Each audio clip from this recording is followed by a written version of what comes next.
বিশ্ববিদ্যালয়ের কেন্দ্রীয় ছাত্র সংসদ ডাকসু ও হল সংসদ নির্বাচনে বিজয়ীদের গণভবনে আমন্ত্রণ জানিয়েছেন প্রধানমন্ত্রী শেখ হাসিনা। আগামী শনিবার বিকাল 4টায় সাক্ষাতের সময় নির্ধারণ করা হয়েছে বলে প্রধানমন্ত্রীর প্রেস উইং এর পক্ষ থেকে জানানো হয়েছে। প্রধানমন্ত্রীর আমন্ত্রণে শনিবার গণভবনে যাবে বলে নিশ্চিত করেছেন ডাকসুর নবনির্বাচিত ভিপি নুরুল হক। বিভিন্ন গণমাধ্যমকে দেয়া বক্তব্যে নুরু এটিকে ভাগ্য বলে উল্লেখ করেন। তিনি বলেন, প্রধানমন্ত্রীর আমন্ত্রণ পাওয়া ভাগ্যের ব্যাপার। নূর বলেন, দেশের প্রধানমন্ত্রী দাওয়াত দিয়েছেন, আমাদের সবার উচিত সেখানে যাওয়া। আমরা যাচ্ছি গণভবনে। ডাকসুর জিএস গণভবনে প্রধানমন্ত্রীর সঙ্গে দেখা করতে যাবেন বলে জানিয়েছেন। এর আগে গত 11 মার্চ ডাকসু ও হল সংসদ নির্বাচন অনুষ্ঠিত হয়। এতে সহসভাপতি ও সমাজসেবা সম্পাদক পদ ছাড়া ডাকসুর 25টি পদের মধ্যে 23টিতে জয় পায় ছাত্রলীগ।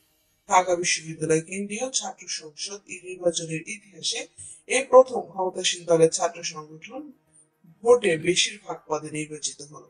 গত সোমবার অনুষ্ঠিত এই নির্বাচনে ভিপি নির্বাচিত হন কোটা সংস্কার আন্দোলনের নেতৃত্ব দেয়া সংগঠন বাংলাদেশ সাধারণ ছাত্র অধিকার সংরক্ষণ পরিষদের প্রার্থী নুরুল হক। এর আগে নিজেকে নিয়ে বিভ্রান্ত না হওয়ার ঘোষণা দেন ফারুক হাসান সহ নুরুল হক নূর। ডাকসু নির্বাচনে ভিপি পদে বিজয়ী নুরুল হক নূরকে নিয়ে বিভ্রান্ত না হতে সভাপতি আহ্বান জানিয়েছেন কোটা সংস্কার আন্দোলনের নেতা ও ডাকসু নির্বাচনে জিএস পদে প্রতিদ্বন্দ্বিতাকারী ফারুক হাসান।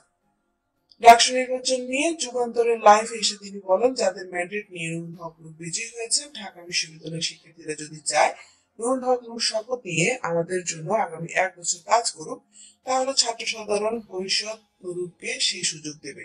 শিক্ষার্থীরা যদি মনে করেন যেহেতু এটি কারচুপি নির্বাচন হয়েছে, ঢাকা বিশ্ববিদ্যালয়ের ইতিহাসে একটি কলঙ্কজনক অধ্যায় রচনা হয়েছে, তাই শপথ না নিয়ে আন্দোলনে চালিয়ে যাওয়া উচিত, তাহলে তিনি সেটাই করবেন। ঢাকা বিশ্ববিদ্যালয়ের দুর্যোগ ব্যবস্থাপনা বিভাগের শিক্ষার্থী বলেন, যাদের ম্যান্ডেট নিয়ে তিনি ভিপি হয়েছেন তারা কি চায় সেটা জেনে বাংলাদেশের সাধারণ ছাত্র অধিকার সংরক্ষণ পরিষদ আপনাদের সিদ্ধান্ত জানাবে।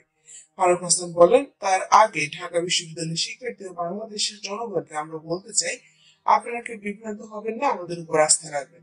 আমরা অতীতে যেমন ভুল সিদ্ধান্ত নিইনি, আগামীতেও নেব না।